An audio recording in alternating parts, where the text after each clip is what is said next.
From impeachments to inaugurations, if it's a political story, we are on the scene. The race for the White House is heating up. We're beating Biden. How dare he say that? If it's breaking news, we're live with the latest coverage. From the White House, the State Department, and Capitol Hill, we know the issues, but above all, we know the players to bring you the latest in-depth analysis on all the key stories that we're covering. I'm Eric Ham. Join me from Washington here on Firstpost America.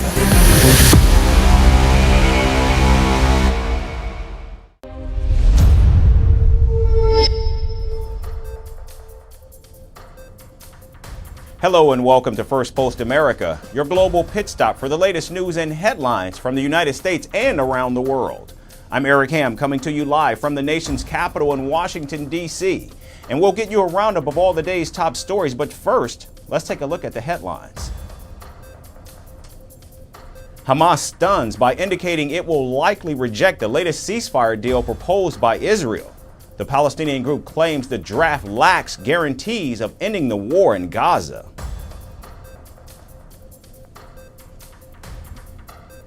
Iran announces sanctions on several American and British entities for supporting Israel.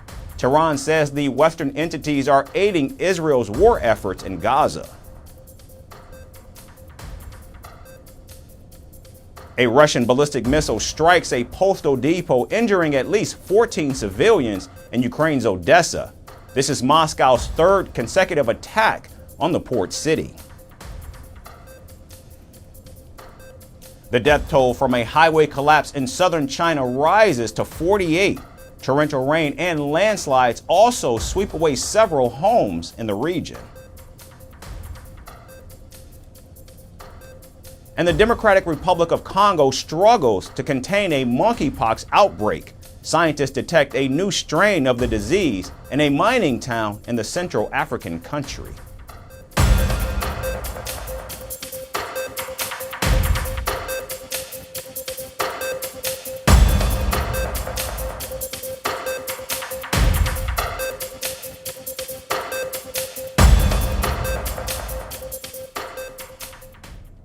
We begin in the Middle East. Amid a full-blown war in Gaza, Israel says it is now preparing to launch an offensive in the north against Lebanon's Hezbollah. During a visit to the northern border, Israeli Defense Forces Chief of Staff told his troops to draw up a comprehensive plan against Hezbollah. The visit to the border came a day after Hezbollah carried out multiple rocket attacks into northern Israel. The Iran-backed group has claimed responsibility for 4 attacks last night, including the firing of an anti-tank missile at an abandoned Israeli home. The Israeli army says there were no casualties in the overnight attacks as it launched retaliatory strikes. Meanwhile, the Israeli Air Force launched a fighter jet which struck 2 Hezbollah strongholds in southern Lebanon. In more airstrikes, Israel struck at least 5 Hezbollah positions across different regions in Lebanon. After a night of back and forth attacks, protests erupted in Lebanon against Israel.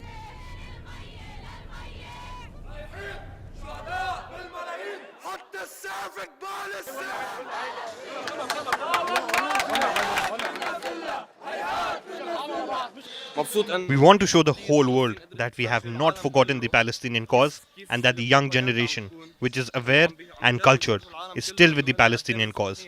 We are growing up on it and we will raise our children on it. And we will stay with Palestine until it is free, generation after generation. What is going on in Gaza is really a catastrophe as well as a massacre that Israel is making against the Palestinians, and they are also depressing and they are forbidding all workers from their they are depressing all workers and preventing them from all their rights. Not only that, they are not keeping them alive. Now, while most Lebanese are supporting Hezbollah and its actions against Israel, some in fact are blaming the Iran-backed group for bringing war to Lebanon. A prominent opposition leader has criticized Hezbollah for opening another front against Israel in order to back its ally Hamas. Now, so far, The near-daily skirmishes between Israel and Hezbollah have claimed the lives of at least 11 Israeli soldiers and 9 civilians. Meanwhile, Hezbollah says that the group has lost close to 300 fighters, while Lebanon says that Israeli forces have killed at least 60 civilians. Hezbollah, in fact, has maintained that it will not stop attacking Israel until there is a ceasefire in Gaza. And moving to the United States, the House of Representatives has overwhelmingly passed a new bill to fight anti-Semitism. The measure, which will now be considered in the Senate, allows the Education Department to restrict funding to universities that tolerate anti-Semitism. However, critics say the bill has been brought to choke the ongoing student protest against Israel's war in Gaza. So what exactly does the bill say, and how, in fact, will it affect the protesting students? Our next report explains. The United States has introduced a new bill to combat anti-Semitism. The bill is called the Anti-Semitism Awareness Act, and it was overwhelmingly passed by the House of Representatives on Wednesday. The move comes as pro-Palestinian protests grip college campuses across the country. We're here to discuss the little Gazas that have risen up on campuses across America and the liberal college administrators and politicians who refuse to restore law and order and to protect other students. These little Gazas are disgusting cesspools of anti-Semitic hate, full of pro-Hamas sympathizers, fanatics, and freaks. Now the measure will go to the Senate for consideration. And if it were to become law, it would codify a definition of anti-Semitism that was created by the International Holocaust Remembrance Alliance, or the IHRA, in 1964. So what exactly does the new bill say? Well, it requires the US Department of Education to use IHRA's definition of anti-Semitism when enforcing federal anti-discrimination laws. The definition says that anti-Semitism is, in part, a certain perception of Jews which may be expressed as hatred towards Jews. The law would also allow the Education Department to restrict funding to colleges which are perceived as tolerating anti-Semitism. However, critics have warned against the controversial measure. Rights groups have raised concerns that the definition might conflate criticism of Israel with anti-Semitism. They say the federal law already prohibits anti-Semitic discrimination and harassment. Hence, the new bill is not required. Critics are also worried about the bill hindering free speech of students. They say the bill could be used to stifle campus protests against Israel's war in Gaza. For weeks, students protesting Israel's military actions have been facing accusations of anti-Semitism, and politicians have continued to criticize the widening demonstrations. To every college president, I say remove the encampments immediately, vanquish the radicals, and take back our campuses for all of the normal students who want a safe place from which to learn. But when you see that video of raging lunatics and Hamas sympathizers at Columbia and other colleges, no, but when you look at it, I say, where did these people come from? I don't know people like that. I mean, I deal with a lot of people. Where do they come from? The pro-Palestinian protests that began with Columbia University in New York have spread to more than 40 campuses across the United States. The police have arrested over 1,500 protesters so far, using rubber bullets and tasers in some cases. You have been warned as per City College to leave the campus. If you refuse to leave, you may be placed under arrest. On Wednesday, police officers at the University of California ordered protesters to leave their encampment or face arrest. The order came a day after a night of chaos that saw violent clashes with counter-protesters. The life-threatening assault we faced last night is nothing less than a horrifying, despicable act of terror. For over 7 hours, Zionist aggressors hurled gas canisters, sprayed pepper spray, and threw fireworks and bricks into our encampment. They broke our barriers repeatedly, clearly in an attempt to kill our community. Campus safety left within minutes. External security the university hired for backup watched, filmed, and laughed on the side as the immediate danger inflicted upon us escalated. Several students left the protest site after the warning, but hundreds remained inside, putting on helmets, masks, and goggles. The bill comes as students call for universities to divest from Israel and urge the US government to call for a ceasefire. But President Joe Biden has pledged steady support for Israel in spite of the worsening humanitarian crisis in the Gaza Strip. And staying in the United States, Donald Trump has returned to the campaign trail after a 3-week absence due to his ongoing hush money trial in New York. The ex-president held 2 major rallies in Michigan and Wisconsin, both of which remain key Midwestern states for the presidential election. And Trump wasted no time in attacking Judge Juan Merchan, who's overseeing his hush money criminal trial. Despite being fined for violating a gag order, Donald Trump is still free to criticize Judge Merchan, and the former president fell back on his trusted playbook, calling the judge crooked. Got indicted. I'm a president of the United States. And I got indicted. Now think of it. For nothing. There's no crime. He didn't do anything wrong. I've never seen anything. Usually you say, well, what do you think about this, that? There's no crime. Now I have a crooked judge. He's a totally conflicted judge. And I come, unfortunately, it's a 95% or so Democrat area. Other than that, things are wonderful. The nominee for president also took aim at his political rival, President Joe Biden. And Donald Trump said the world is on the verge of World War III, and it was all thanks to President Biden. Biden's weakness has led the planet to the edge of nuclear war. I will bring the world glorious new peace, and I will make the following statement. I am the only one that can say this, I believe. I know them all, and they respect me. They don't respect our country anymore. It's a country that's in decline, but they respect me, and we're going to have it back very soon. We're going to have a great country very soon. But I'll say this. I will prevent World War III. I'm the only one that's going to do it. Before I even arrive at the Oval Office, shortly after we win the presidency, we win. All of us together are going to win. I will have the horrible war between Russia and Ukraine settled. I know them both. I will get it settled.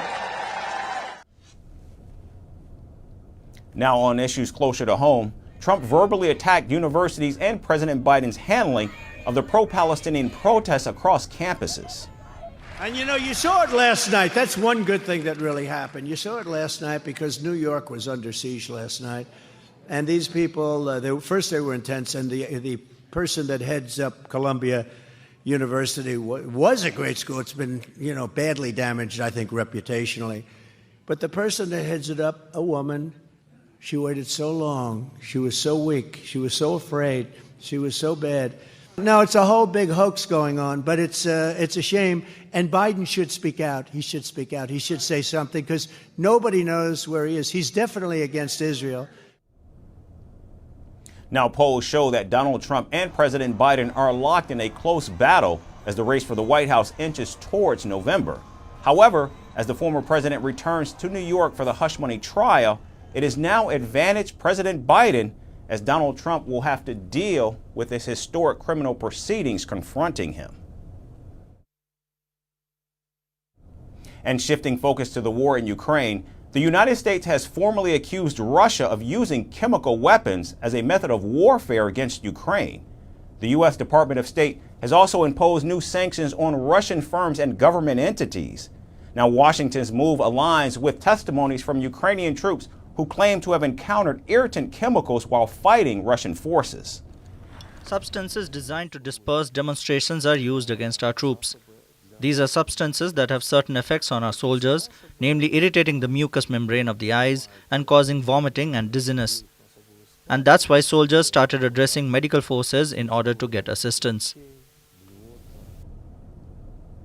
Now, Washington says Russia has allegedly used the chemical agent chloropicrine and tear gas as Ukrainian forces, which violates the Chemical Weapons Convention. Chloropicrine is known to irritate the lungs, eyes, and skin and can cause shortness of breath, nausea, and diarrhea. The chemical agent was widely used in World War I, but is no longer authorized for military use. Back in April, Ukraine's armed forces said they recorded more than 1,400 incidents where Russia allegedly used toxic chemicals that are banned for warfare.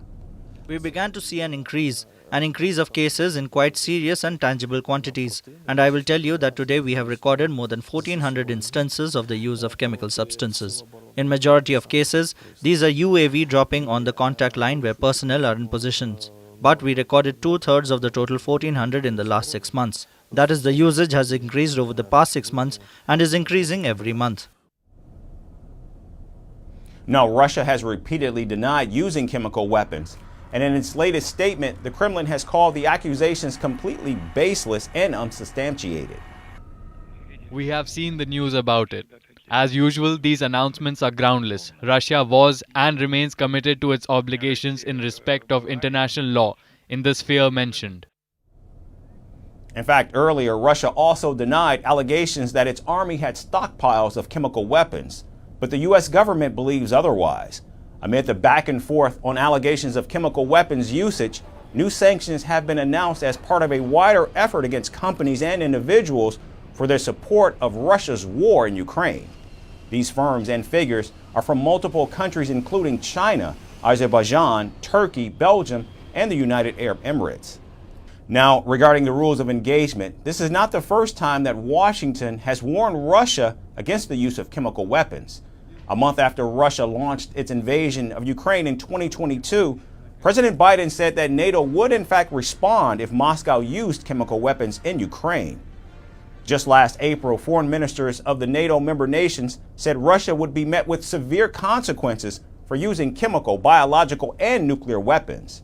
And now the world waits to see how, and even if, NATO responds to Putin's blatant violations. And finally, the East African nation of Uganda has locked horns with the United Kingdom. This after Britain sanctioned 3 Ugandan politicians, including the parliament speaker, over allegations of corruption. Now, Kampala has warned London against meddling in its domestic affairs, and it says Britain is arm-twisting decision makers and distorting facts to suit its political agenda.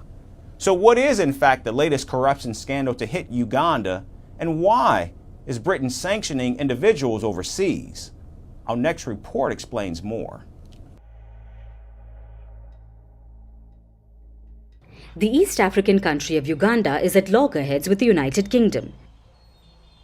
In a straight message to London, Kampala has warned Downing Street to not meddle in its domestic affairs and to respect Uganda's sovereignty. At the center of the standoff are Britain's sanctions against Ugandan politicians. London sanctioned 3 Ugandan leaders over allegations of corruption. This includes the Parliament Speaker Anita Among and 2 other lawmakers, Karamoja Mary Kitutu and Agnes Nandutu. The sanctions slapped against Ugandan leaders include travel bans and freezing of assets. Both Karamoja Mary Kitutu and Agnes Nandutu have been charged by Uganda's anti-corruption court for allegedly stealing thousands of iron sheets from a government-funded housing project. But why is Britain sanctioning individuals overseas? Well, London's actions are under its global anti-corruption scheme, which was set up in 2021. Since then, the UK has sanctioned 42 individuals and entities, including those from Russia, South Sudan, and Venezuela.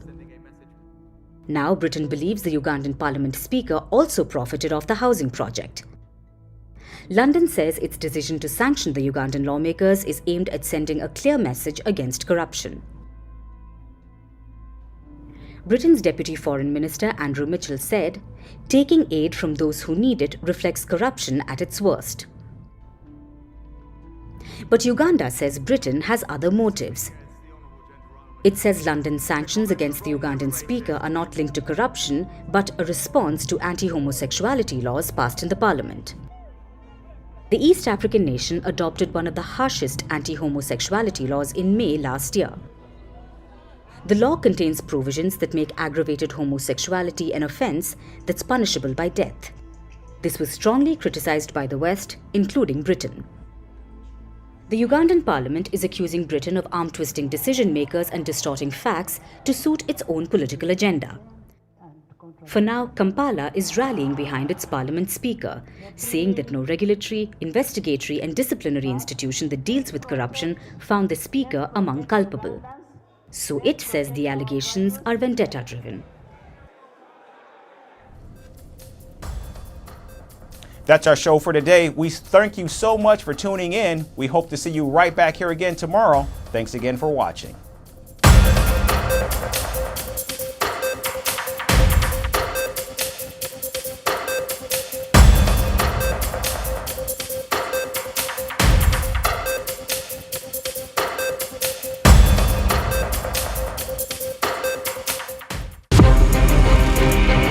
From impeachments to inaugurations, if it's a political story, we are on the scene.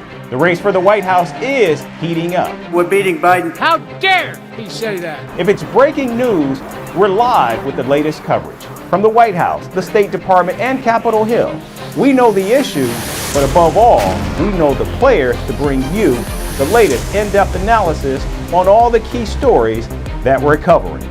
I'm Eric Ham. Join me from Washington here on First Post America.